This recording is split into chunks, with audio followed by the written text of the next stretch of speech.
جی السلام علیکم، کیا حال ہے آپ سب لوگ؟ خیریت سے؟ میرے ساتھ حنیف عباسی صاحب بیٹھے ہوئے ہیں۔ حنیف عباسی صاحب کا جو پروفائل ہے وہ بڑا دلچسپ ہے، پولیٹیشین ہے بڑے زبردست قسم کے، لیکن اصل ایشو یہ ہے کہ انہوں نے عمران خان صاحب کے خلاف الیکشن لڑا تھا اور اس کی پاداش میں انہوں نے بہت طویل عرصہ جیلوں کے اندر گزارا، اور مختلف جیلوں کے اندر ہوتے ہوتے یہ اٹک جیل میں بھی پہنچے، اس اٹک جیل میں جس میں آج کل عمران خان ہے۔ تو ہم ان سے سنیں گے کہ مختلف جیلوں کے اندر رہنے کا کیا طریقہ ہے اور کیا کیا ان کے ساتھ ہوتا رہا، اور پھر ساتھ ساتھ یہ عمران خان صاحب کو اپنی تجربے کی روشنی میں بتائیں گے کہ انہوں نے وہاں پہ گرمیاں کیسے گزارنی ہیں، سردیاں کیسے گزارنی ہیں، چھوٹا سیل جو ہے اس کے اندر کیسے انہوں نے زندگی گزارنی ہے، پھر انہوں نے کھانا کیسے کھانا ہے، کپڑوں کا کیا کرنا ہے، واش روم کا کیا کرنا ہے، کیونکہ یہ تجربہ کار ہیں اس جگہ کے، تو یہ چاہتے ہیں کہ عمران خان صاحب کو کوئی مفید مشورے دیے جا سکیں۔ تو بھائی صاحب آپ کا بڑا بڑا شکریہ۔ یہ فرمائیے کہ ویسے آپ اچھی بڑی زبردست زندگی گزار رہے تھے، جیل کیوں چلے گئے آپ؟ سر جیل جانے کی نا بہت ساری وجوہات ہیں، لیکن ایک وجہ عمران خان صاحب بھی تھے۔ وجوہات تو آپ کو پتہ ہے ساری، ان کی طرف ہم نہیں جاتے، لیکن ایک دو وجوہات یہ تھی کہ ایک تو اس کے خلاف پٹیشن میں نے کی تھی، یاد ہوگا، جو اس کے کان کے پاس سے ثاقب نثار نے گزار دی۔ ٹھیک ہے، پٹیشن کیا تھی؟ وہ پٹیشن یہی تھی کہ یہ صادق اور امین نہیں ہے، بد دیانت ہے، اور آج میری اس بات کو جج صاحب نے ثابت کر دیا، عدالت نے ثابت کر دیا توشہ خانہ کے اندر کہ وہ بد دیانت بھی ہے، جھوٹا بھی ہے، جہانگیر ترین اور دونوں کے خلاف کی۔ لیکن میں سمجھتا ہوں کہ جہانگیر ترین کو ڈسکوالیفائی اس لیے کیا گیا کہ وہ برابر کرنے کے لیے، ایسی ججمنٹس آئیں کہ جس کے اوپر آپ اب اس کے اوپر زیادہ بات میں کیا کروں۔ دوسرا، میں ان کے خلاف، یا یہ میرے خلاف الیکشن، میں نہیں، یہ میرے خلاف لاہور سے الیکشن لڑنے آ گئے، ٹھیک، راولپنڈی، کیونکہ شیخ رشید صاحب کبھی الیکشن میرے سے جیتے نہیں، آپ کو پتا 70 این اے 55 میں اس وقت، اب 60 ہے، وہ پہلے 56 تھا۔ یہ لڑنے آگے، لوگوں نے بڑا سمجھایا، لیکن بہت سارے لوگ ان کے ساتھ تھے جو ابھی ریٹائرڈ بھی ہوئے ہیں، وہ بھی ان کے ساتھ تھے۔ تو یہ پلان کیا گیا کہ ابھی اس کو ہرانا ہے، حنیف عباسی کو ہرانا ہے۔ چلے جی، بہرحال اللہ کے فضل و کرم سے میں 70,000 ووٹ میں نے گین کیے تمام تر۔ آپ کو پتہ ہے ایک مقدمہ بھی جھوٹا بنایا گیا اسی پاداش میں، وہ مقدمہ 2012 جولائی میں بنا، جو آج تک میں بھگت رہا ہوں۔ یہ ساری چیزیں ہوئیں، اور پھر اس کے بعد الیکشن میں 9,000 ووٹوں سے ہار گیا۔ وہ اگر 2018 کا الیکشن، نہیں 2013 کا، پہلے 2013 میں عمران خان صاحب جب آئے میرے خلاف، اور اس وقت اگر ہماری حکومت پنجاب میں اور مرکز میں نہ بنتی تو یہ میری بیٹے کے خلاف قتل کا مقدمہ بنانے جا رہا تھا۔ اچھا جی، وہاں وجہ یہ تھی کہ دونوں آفس ہمارے آمنے سامنے تھے، وہاں پہ ایک کارکن ان کا مر گیا، کیسے مرا 2013 کے الیکشن میں، کیونکہ وہ چڑھ دوڑے آفس کے اوپر، تو وہاں لڑکے بیٹھے ہوئے تھے، ان لڑکوں نے فائرنگ شیرنگ کی، وہ بچہ مر گیا۔ میرا خیال ہے آج تک عمران خان صاحب اس کے گھر بھی نہیں گئے، آج کی ڈیٹ تک 10 سال ہو گئے ہیں، اور اس کی والدہ جو ہے بے یار و مددگار پڑی ہوں گی کہیں۔ اب اس وجہ سے وہ تو گزر گیا۔ پھر اس کے بعد آپ کو پتا ہے کہ میں نے پٹیشن کی، وہ پٹیشن جو اس کے کان کے پاس سے گزر گئی، پھر ٹاک شوز کے اندر پھر میری اس کا مقابلہ ہوتا رہا۔ 2018 کے الیکشن کے اندر یہ ہوا کہ یہ جو مقدمہ جا رہا تھا اس کے پیچھے وہ کھڑا رہا، یعنی جو 2018 ابھی یہ حکومت میں نہیں آیا تھا، لیکن جو اس کے الیکشن سے پہلے تو کیونکہ جو اس کے حواری تھے، جو ابھی میں ریٹائرمنٹ کا نام لے رہا ہوں کہ وہ اب ریٹائر ہوئے ہیں، وہ دونوں یہ چاہتے تھے کہ میں الیکشن سے پہلے، شیخ رشید چاہتا تھا، کیونکہ شیخ رشید میرے مقابلے میں تھا 2018 میں، اور شیخ رشید کبھی الیکشن جیتا نہیں ہے، تو انہوں نے سوچا یہ۔ لیکن مجھے جج صاحب نے 2 مہینے پہلے، بڑی عجیب بات ہے چوئی صاحب، میں نے آج تک مقدمہ بننے سے لے کے اس کی جو ہماری بیل تھی، ہائی کورٹ سے لے کے سپریم کورٹ تک وہ مجھے بیل ملی پہلے جب ایف آئی آر ہوئی، اس کے بعد جب ٹرائل شروع ہوا میں کبھی عدالت سے نہیں بھاگا جی۔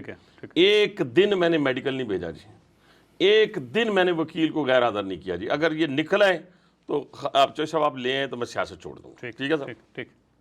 اس کا نتیجہ، وہ جسے کہتے ہیں جس نے کام کیا اس کو چھٹی نہ ملی، اس کا نتیجہ یہ ملا کہ مجھے 2 مہینے پہلے ابھی الیکشن شروع ہونے والے تھے، تو مجھے جج صاحب نے کہا کہ جائیں بھائی صاحب جا کے الیکشن لڑیں۔ یہ مئی ہوگا، مئی 2018 میں بھی انہوں نے کہا جی جائیں الیکشن لڑیں، میں 2 اگست ڈیٹ ڈال رہا ہوں۔ ٹھیک ہے۔ وہ یکا یک یہ ہوا کہ ایک شخص اٹھتا ہے فوجداری مقدمے میں، تیسرا آدمی عدالت جا ہی نہیں سکتا، ٹھیک ہے، تو وہ اٹھتا ہے ہائی کورٹ جاتا ہے، وہ کہتا ہے جی حنیف عباسی کے مقدمے کا فیصلہ کریں، ٹھیک، وہ جاتا ہے۔ اور اس سے پہلے مجھے ایک دوست ملے، آپ ان کو جانتے ہیں، انہوں نے کہا تو نا یا تجھے عمر قید ہوگی یا سزائے موت، ٹھیک ہے، اور الیکشن سے پہلے ہوگی۔ میں نے کہا تاڑا دماغ خراب ہے، میں کہا الیکشن ہے 25 جولائی کو، میری ڈیٹ ہے 2 اگست، وہ پیچھے کیسے آ سکتی ہے؟ آپ کا مقابلہ تھا شیخ رشید سے وہاں پہ؟ جی مقابلے سے، بہرحال کہنے سے مراد یہ وہی ہوا 5-6 دن بعد وہ ہائی کورٹ میں لگی, ہائی کورٹ نے کہا یہ سنائیں, فیصلہ سنائیں, نہیں یعنی 10 دن کے اندر اندر فیصلہ کریں. نچلی کورٹ کو آرڈر کر دی. ہم چلے گئے سپریم کورٹ, اور مجھے جو اطلاع ہے سپریم کورٹ اس وقت چیف جسٹس گلگت بلتستان تھے. یہ بھی ایک نئی بات ہے. ٹھیک ہے, گلگت بلتستان ثاقب نثار صاحب. اس وقت ان کے کسی اہلکار نے جو بھی ذمہ دار کو فون کیا, اس نے کہا عظمت شیخ کے سامنے لگا دیں. ٹھیک ہے سر, اس کا مطلب یہی تھا کہ بھئی کوئی ریلیف نہیں. اس نے بھی کہا جی کہ 10 دن میں فیصلہ کریں. بھائی جان یہ کہاں کا اصول تھا. اب میں صبح عدالت میں کھڑا ہوتا تھا, شام کو میں کمپین کرتا تھا. جس دن میرا فیصلہ تھا تو میں نے اپنے گھر میں اپنا موبائل, اپنا والیٹ, ہر چیز چھوڑ دی. میری وائف کہنے لگی کہ آپ تو ابھی ہمت ہار گئے. میں کہ ہمت نہیں ہارا, یہ چیزیں تو میں اس لیے دے کے جا رہا ہوں کہ مجھے پتہ ہے کہ مجھے سزا ہونی ہے. آپ کو اندازہ تھا؟ اندازہ اس لیے تھا کہ 2 اگست پیچھے لا کے تو مجھے چھوڑنا تو نہیں تھا نا. مجھے سزا دینے کے لیے میری ڈیٹ پیچھے لائی گئی تھی. اچھا, اس مقدمے کی بڑی خوبصورت بات ہے کہ نہ ڈیڈ باڈی ہے, یعنی نہ ریکوری ہے, نہ سمگلر ہے, تو کہا جا رہا ہے کہ میں نے سمگلنگ کی ہے. ٹھیک ہے سر, یہ بڑی عجیب سی خوبصورت سی بات ہے. اور بہرحال جی لیکن میں ایک بات کرتا رہا جوش صاحب, میں ایک بات کرتا رہا سارا دن. میرے ساتھ 8 لوگ اور تھے جو فیکٹری مینیجر, مشین آپریٹر. میں نے اللہ سے ایک عرضی ڈالی, میں کہا اللہ میاں اگر میرے پہ میری کوئی جان نہیں چھوٹ سکتی, کوئی وجہ ہے یا کوئی مسئلہ ہے, حالانکہ اللہ سے تو بہت کچھ مانگنا چاہیے, کھل کے مانگنا. پتہ نہیں کیا ہوا مجھے, میں کہ یا اللہ ان 8 بندوں کو چھوڑ دے. یہ سارا دن میری دعا تھی, سارا دن میری یہ دعا تھی. بہرحال 4-5 ہزار لوگ وہاں اکٹھے ہو گئے. پہلے اپنا جو جج صاحب تھے 11 بجے آئے, انہوں نے کہا جی میں 4 بجے آ کے سناؤں گا. 4 بجے آئے, انہوں نے کہا جی میں 6 بجے آ کے سناؤں گا. 6 بجے آئے, انہوں نے کہا میں 9 بجے آ کے سناؤں گا. کرتے کرتے 5ویں دفعہ وہ 11:30 بجے آئے رات کے. 11:30 بجے آ کے نا تو انہوں نے پہلے وہ 8 نام لینا شروع کی جن کے لیے میں سارا دن دعا کر رہا تھا. تو مجھے سمجھ آ گئی کہ اب یہ بری ہیں, مجھے سزا. لیکن جب انہوں نے, کیوں گرمی بہت تھی, حال بھرا ہوا تھا, لوگ باہر, بہت بڑا مجمع تھا, تو جب انہوں نے سزا سنائی تو میں نے سمجھا کہ مجھے سزائے موت ہوئی ہے. وہاں پہ میری فیملی کے لوگ تھے, وہ بھی ریئیکٹ انہوں نے کرنا ہی کرنا تھا, لیکن میں نے سب کو, اگر آپ میری ویڈیوز نکالیں جس طریقے سے میں نے گرفتاری دی ہے, اللہ نے مجھے ہمت دی. تو مجھے سمجھ یہ آئی کہ شاید مجھے سزائے موت ہوئی ہے. ایک طرف سے لے کے نکلنے لگے تو آگے ہجوم تھا. میں نے کہا ادھر سے نہیں, مجھے ادھر سے لے کے جائیں. پھر ہجوم تھا. پھر میں نے کہا کہ نہیں, جج صاحب کی طرف سے چلتے ہیں. وہ جج صاحب تو چلے گئے بختر بند گاڑی میں بیٹھ کے. بختر بند گاڑی میں جانا تھا قیدی نے, بختر بند گاڑی میں جج صاحب بیٹھ کے گئے. اور اس جج صاحب کو اسپیشلی آصف سعید کھوسا صاحب لے کے آئے تھے. یہ آپ کی اطلاع کے لیے, یعنی آصف سعید کھوسا صاحب اکرم پتافی کو لے کے آئے تھے اس کام کے لیے لے کے, کیونکہ پہلے 3 ججز نے مجھے سزا دینے سے انکار کر دیا تھا. بہرحال وہ جب تیسری دفعہ جانے لگے تو میں جا کے بیٹھا, وہ اے سی والی جگہ تھی, وہ جو جہاں جج صاحب بیٹھتے ہیں, تو وہ سارے اہلکار جو تھے, میں نے بھی رسپیکٹ کا, ڈگنیٹی کا مظاہرہ کیا, انہوں نے رسپیکٹفلی مجھے ہینڈل کیا. تو میں نے ان سے پوچھا مجھے عمر قید ہوئی ہے؟ نہیں, سزائے موت ہوئی ہے. اس نے کہا نہیں سر آپ کو عمر قید ہوئی. میں کہا ایک تسلی ہوئی دونوں میں, تسلی تو دونوں میں ہی ہوتی تھی, کیا میں کیا کر سکتا تھا وہاں. بہرحال جب وہاں سے نکلنے لگے تو آگے پھر ہجوم تھا. میں نے ایس ایس پی کو بلایا, میں بینچ پہ کھڑا ہوا, میں نے ایک چھوٹی سی اسپیچ کی. میں نے کہا جو جانے دے گا وہ میرا دوست, جو نہیں جانے دے گا میرا دشمن. اور میں ویو کرتا ہوا 30 گاڑیوں کے قافلے کے ساتھ میں ڈیلا جیل پہنچ گیا.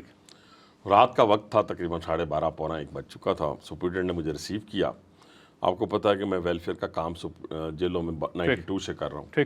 اس نے ریسیو کیا, اس نے کہا جی اللہ کی مرضی. میں کہا چلیں جس کی بھی مرضی ہے, بہرحال میں آ گیا ہوں یہاں پہ. اور ان جیلوں میں جہاں میں وزٹ کر کے لوگوں کو چھڑایا کرتا تھا, لوگوں کے لیے مدد کیا کرتا تھا, پانی کے کنویں بناتا تھا, وہاں میں قیدی تھا. مجھے ایک ایسے سیل میں لے کے گیا, وہاں آلریڈی میاں نواز شریف صاحب, مریم نواز اس جیل میں, اور کیپٹن صفدر, تینوں, اور چوتھا میں. یہ الیکشن سے پہلے صرف یہ 4 لوگ پکڑے گئے. ٹھیک ہے سر. مجھے اس جگہ پہ لے کے گیا جہاں میاں نواز شریف کو پہلے 2 دن رکھا گیا, جہاں پہ ان کو 4 پائی نہیں دے گی. میرے ساتھ ایک اور قیدی تھے, اور ان کے ساتھ 2 مشقتی تھے. تو چوتھا میں چلا گیا. وہ سی کلاس تھی, سی کی ڈی کلاس تھی. ایک سیل تھا, کتنا بڑا ایک سیل تھا وہ تقریباً ہوگا جی, وہ ذرا اچھا تھا, 8x8 کا تھا. 8 یا 8-10 کا ہوگا. 8-10 کا. تو آپ اس میں اکیلے تھے؟ نہیں, اس میں وہ ایک قیدی تھا, 2 مشقتی تھے, 4 لوگ تھے. 4 لوگ تھے اس میں. وہ قیدی کا پاؤں میری طرف ہوتا تھا, میرا پاؤں اس کی طرف ہوتا تھا, اس طرح 2 جو تھے ان کے اپنے. ٹھیک ہے. وہ رات کو جب میں گیا تو میں نے جاتے ہی پہلے اس کو جو قیدی تھا میں نے کہا یار میں نے نہانا ہے, میرا اور اس کا قد ہائٹ, تیرے پاس صاف کپڑے ہیں کیونکہ اس نے کہا جی نیا میرا جوڑا پڑا ہوا ہے تو آپ پہن لیں. ٹھیک. میں جا کے جو سب نہائے کہاں پہ؟ وہیں پہ جو چھوٹا سا اتنا سا بات تھا نا جی, ٹھیک ہے, وہاں پہ دیوار اس کی اتنی تھی, میں نے وہ انڈر ویئر پہنا ہوا تھا اور اس کے ساتھ اندر جا کے ٹوٹی لگی ہوئی تھی, کیا تھا یہ ٹوٹی تھی نا جی, تو آگے وہ پڑا ہوا تھا اپنا بالٹی پڑی اور ساتھ مگا تھا مگے کے ساتھ, اور کموڈ بھی ساتھ ہی تھا اس کے اسی میں. اچھا کموڈ تھا, انڈین سیٹ تھی نیچے؟ نہیں انڈین سیٹ تھی. ٹھیک. وہ میں نے سر نہا نو کے تو میں کپڑے پہن, صابن بھی اس قیدی کا استعمال کیا اسی کا, میرے پاس تو کچھ بھی نہیں تھا, اور تولیہ بھی اسی کا, کپڑے بھی اسی. میں سو گیا جی فجر کے وقت. سوئے آپ زمین پہ؟ جی. اچھا زمین پہ چٹائی تھی, کوئی چارپائی نہیں؟ کچھ بھی نہیں سر, کچھ بھی نہیں, کوئی چارپائی, کوئی چٹائی بھی نہیں تھی, میٹرس بھی نہیں تھا, ایک کمبل تھا, ٹھیک ہے, اس کے اوپر میں سو گیا. اور کمبل آپ نے نیچے وہی کمبل جو جیل کا ہوتا وہ نیچے. اچھا, اور جولائی کا مہینہ تھا, اوپر تو کچھ چاہیے نہیں تھا, اور اوپر پنکھا تھا. ٹھیک. اور روم کولر وغیرہ؟ نو روم کولر کچھ نہیں تھا. ٹھیک ہے سر. خیر چوہدری صاحب, ہم شاید ہمارے بچوں کے لیے مشکل ہو لیکن ہم تو وہ ممدی بستر کہتے تھے, وہ بھی کرتے رہے ہیں, گرمیوں میں بھی سوتے رہے. تکیہ تھا؟ تکیہ نہیں تھا, تکیہ نہیں دیتے یہ لوگ. اچھا تکیہ نہیں دیتے, صرف چٹائی ہوتی ہے. صرف چٹائی. اچھا, اور آپ بازو نیچے رکھا تو میں سو گیا. وہ ڈپٹی صاحب آئے جی, انہوں نے کہا کیا ناشتہ کریں گے واسی صاحب. مجھے معلوم تھا میں میریٹ تو یا ہلٹن میں تو نہیں ہوں کہ میں کہ یا چائے کا ایک کپ لے آؤ تو ایک پراٹھا لے آؤ. ٹھیک ہے. وہ کہتا کوئی اور چیز, میں کہا نہیں بس چائے اور پراٹھا لے آؤ. سب چائے اور پراٹھا لے آیا, میں نے وہ چائے اور پراٹھا جو ہے وہ کھایا. میں وہاں پہ تقریباً کوئی, اور اس قید خانے میں پہلے میاں نواز شریف رہ چکے ہیں جی. اس سے جب میں آیا ہوں اس سے پہلے جب میاں صاحب 11 جولائی کو میرا خیال ہے گرفتار ہوئے, میں 21 جولائی کو گرفتار ہوا. ٹھیک ہے. 10 دن بعد میں گیا. پھر اس کے بعد میاں صاحب کو بی کلاس میں لے گئے تھے, لیکن وہ یہ ذہن میں رکھیں بی کلاس وہاں پہ اس سے بدتر ہوتی ہے جہاں پہ میں تھا. وہ تو اس طرح 2-3 دن. لیکن اس میں نا ایک واقعہ میں آپ سے شیئر کرنا چاہتا ہوں. مجھے ابھی کوئی تقریباً 25واں دن تھا, تو میں نماز مغرب پڑھ رہا تھا, 4 لوگ, ہم ایک بندہ امامت کروا رہا تھا, تو میرے یہاں پین شروع ہو گئی. ٹھیک ہے. ٹھیک ہے. یا پین شروع ہو گئی تو میں نے نماز پڑھنا شروع کر دی. میں نے کہا کہ نہیں, لیکن رکوع میں جا کے پھر میں بیٹھ گیا. ٹھیک ہے. نہیں ہوئی, ہمت نہیں ہوئی. ٹھیک. تو بہرحال اس نے نماز پوری کی تو میں بیٹھ گیا. میں نے ایک دفعہ پھر کوشش کی کھڑے ہونے کی. اب ہماری سیل کے باہر ایک ہاتھا تھا, اس ہاتھے کے بعد ایک بڑی دیوار تھی, اس پہ تالا لگتا تھا, اندر بھی تالا لگتا تھا, ٹھیک ہے, اس سیل کو بھی, اور باہر اس ہاتھے کے بعد جو بڑی دیوار تھی اس کو بھی تالا لگتا تھا. تو اس لیے کوئی آپ کی آواز سن نہیں سکتا تھا. ٹھیک. اس کے لیے قیدی استعمال کرتے ہیں بوٹلز, ٹھیک ہے, وہ لگاتے ہیں, کوئی چیز اور کوئی آپ سلاخوں کو مارتے ہیں, آواز جائے. ٹھیک. اور جو ہی اس قیدی نے دیکھا کہ میری طبیعت خراب, تو اس نے پھر شور بھی مچایا اور مارنے بوٹلز کو شروع کیا. ٹھیک. بہرحال وہ میں ایک کونے پہ تھا جہاں مریم نواز صاحبہ تھی, ٹھیک ہے, اس کونے میں تھا, اور ہاسپٹل دوسرے کونے میں. ٹھیک. لیکن وہ میرا خیال ہے کوئی سیاح بندہ تھا, ڈسپینسر تھا رات کے وقت. وہ موٹر سائیکل پہ آیا, اس نے کوئی NG سیٹ لے آیا, وہ میری زبان کے نیچے رکھی, مجھے لے گئے. پھر مجھے نیکسٹ ڈے وہ ایک سٹنٹ پڑا. ٹھیک. لیکن میں نے نا اپنی روٹین کچھ اس طرح بنا لی. ایک تو میں وہاں پہ بکس پڑھتا تھا جو میں نے ساری زندگی نہیں پڑھی, کالج اسکول میں نہیں پڑھی, لیکن وہاں میں نے پڑھی. اور میں نے پاکستان کو کچھ اسکیل بھی کتابیں نہیں پڑھی. میں نے آپ کا کچھ کالم پڑھ لیے ہوں گے, کسی اور دوست کی کتاب پڑھ لی ہوگی, پاکستان سے ریلیٹڈ جو چیزیں تھیں وہ میں پڑھتا رہا. اور پھر روٹین میں نے یہ بنائی کہ میں قرآن پاک, سورہ رحمان, سورہ یاسین, اور ایک قیدی تھا میں اس کو سناتا تھا. میں کہ یار دیکھو ذرا میں کہاں غلط ہوں, تو وہ ہر صورت میں 2-2 4-4 میری غلطیاں تھیں, وہ اس نے میری ٹھیک کرواتی. کھانا آپ جیل کا کھاتے تھے؟ کھانا تو جیل کا ہی ہوتا تھا جی. جیل کا کھانا کیا ہوتا تھا؟ کھانے کے جیل میں سر جو پنجاب کا مینیو ہے نا وہ ٹھیک ہے تقریباً. ٹھیک ہے. کبھی مرغی ہوتی تھی, کبھی دال ہوتی تھی, کبھی گوشت بڑا ہوتا تھا. روٹی ایک روٹی دے روٹی دے دیتے تھے, 2 بھی دے دیتے تھے روٹی, لیکن میں روٹی کم کھاتا تھا. اور تاکہ واش روم پانی منرل واٹر دیتے ہیں. پانی جو ہے نا میں خود, کیونکہ وہاں پہ وہ سارا لگوائے تھے کنویں شوئیں, تو وہاں سے بھی پانی میں لے لیتا تھا, کوئی ایشو نہیں تھا. لیکن اس میں نا ایک خاص بات, لیکن آپ نے کہا کھانا آپ کم کھاتے تھے, واش روم میں جانا پڑا, اس کی کیا وجہ بتائیے گا؟ گندے تھے نا جی, گندے تھے. اب اتنی بچپن سے ہم نے یہ 4 چیزوں کا تو خیال رکھا ہوا نا, صفائی کا, باتھ روم کا, کچن کا, تو وہ پھر نہیں بندہ کر سکتا تھا, افورڈ نہیں کر سکتا. تو آپ کھانا اس لیے کم کھاتے تھے, پانی بھی سے کم پیتے تھے, واش روم میں جانا پڑا. یس. اور اس کی دوسری وجہ یہ تھی آپ کو رات کو اٹھنا نہ پڑے, پھر 7 ساتھی سوئے ہوئے ہیں, چھوٹی جگہ ہے, 4 لوگ ہیں, اس میں اتنا سا باتھ روم ہے. اور یہ بتائیے گا کہ جب کوئی بندہ واش روم جاتا تھا تو بو پھیل جاتی تھی پورے بالکل، وہ تو آپ سیل کے اندر ہی آپ کر رہے ہیں تو کیا ہوگا. ٹھیک ہے. بہرحال کوشش یہ ہوتی تھی کہ تھوڑا سا اور کاکروچ تھے وہاں پہ. نہیں میں ابھی آتا ہوں سر، ابھی آتا ہوں. جو حالات بدلتے ہیں نا، یہ چل رہا ہے انٹرم. ٹھیک ہے. ابھی انہوں نے ٹیک اوور نہیں کیا. ٹھیک ہے. انہوں نے جب ٹیک اوور کر لیا تو مجھے وہاں سے شفٹ کر دیا گیا ایک سیل کے اندر. اب عمران خان کی گورنمنٹ آ گئی. گورنمنٹ آ گئی. انہوں نے فوری طور پہ مجھے ایک ایسے سیل جہاں پہ کوئی قیدی نہیں. عمران خان نے آتے ہی پہلا کام اس نے کیا کہ مجھے اس حنیف عباسی میں ڈلوا دی، دوسرے سیل میں ڈال دی. اس دوران آپ کو واقعہ پتا ہوگا، نواز شریف صاحب کے ساتھ میری تصویر آئی، وہ میں بتاتا ہوں اٹک میں کیسے گیا. دوسرے سیل میں ڈال دیا. اس میں نہ کوئی بندہ نہ بندے کی ذات، اکیلا ڈالا. سیل چھوٹا تھا بڑا تھا؟ وہ 6x8 کا تھا. لیکن اس میں یہ تھا کہ میں پتہ نہیں اللہ نے مجھے کوئی اتنی ہمت دی ہوئی تھی کہ میں ایک تو نماز کی طرف لگ گیا، قرآن پاک کی طرف، کتابیں، اور پھر جو ٹائم مجھے کھولتے بھی تھے 1 گھنٹے کی مجھے واک کے لیے کھولتے تھے، وہ میں کرتا تھا. دل لگا رہا. بات سیدھی سمپل سی بات ہے. ایک واقعہ یہ ہوا جو میں آپ سے شیئر کرنا چاہتا ہوں. ایک تو وہ میں نے اسٹینڈ ڈالنے والا کیا، ایک یہ کہ میاں صاحب کی بیل ہو گئی. مجھے کسی نے بتایا جی میاں صاحب کی بیل ہو گئی. تو میرا جو مشکتی تھا، میں نے اسے کہا کہ سپرنٹینڈنٹ کو میں نے ملنا ہے. ٹھیک. تو اس تھوڑی دیر بعد آیا تو اس نے کہا جی کہ آپ نا سپرنٹینڈنٹ صاحب کہتے ہیں کہ B کلاس میں چلے جائیں، میاں صاحب وہاں پہ تیار ہو رہے ہیں یا اپنے کپڑے سے. تو میں گیا تو میاں صاحب کے پاس ایک اتنا بڑا لوہے کا ٹرنک تھا، اس میں خود ہی اپنے کپڑے رکھ رہے تھے. ٹھیک. اور کمرہ بڑا تھا ان کا؟ نہیں سر، بہت چھوٹی B کلاس. آپ جا کے B کلاس کو دیکھیں تو کسی کام کی نہیں ہے وہ. ٹھیک ہے. جس میں ایک بیڈ آتا ہے تو ایک چھوٹا سا ساتھ آپ کو چیز رکھ سکتے ہیں، کوئی ٹیبل سی. بہرحال لیکن اس کا واش روم الگ ہے یا وہ بھی چھوٹا؟ نہیں، واش روم مطلب کہ اسی کے اندر ہی، کمرے کے اندر جو واش روم جیسے ہوتا ہے نا، لیکن علیحدہ اندر. ٹھیک. تو رکھ رہے تھے. میں نے ان کو مبارکباد دی، پھر وہ ساتھ چل پڑے، میں بھی ان کے ساتھ چل پڑا. ہم ڈیوڑی میں چلے گئے، ڈیوڑی سے ہم سپرنٹینڈنٹ کے کمرے میں چلے گئے. وہاں سے کسی بیوقوف آدمی نے تصویر اتار لی، وہ وائرل ہو گئی. اور جب وائرل ہوئی تو اس میں جی حنیف عباسی نے قیدی کپڑے نہیں پہنے ہوئے تھے، یہ نہیں تھا، وہ نہیں تھا. پھر یہ کیا کہ راتوں رات انہوں نے 4 دن اس میں ڈالے. 4 دن انہوں نے انکوائری کی.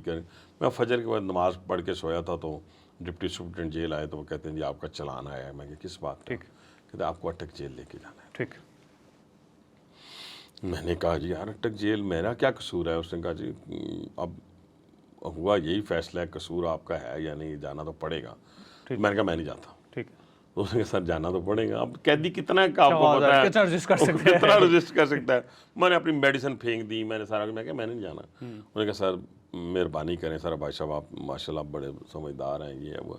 خیر میں اتنی ضد کرنی تھی، اس سے زیادہ میں نے کرنی بھی تھی، کیونکہ اپنی رسپیکٹ خود آپ نے کروانی ہوتی ہے. میں چل پڑا جی.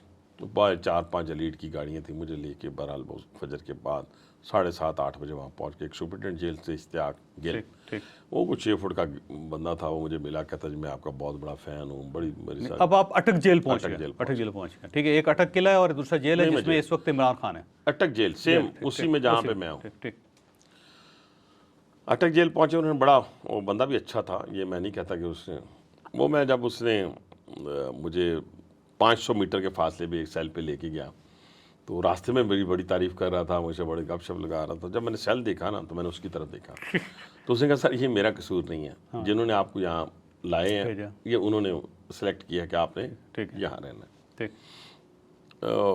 میں نے کہا ٹھیک ہے. کہتا دوپہر کا کھانا میں اپنے گھر سے آپ کو بھیجوں گا. ٹھیک. مہربانی. میں کہا سر تھینک یو سو مچ. تو اس کے بعد پھر آپ کو جیل کے ہی کھانا پڑے گا. میں نے کہا ٹھیک ہے. تو سیل کھلا تو کیا تھا؟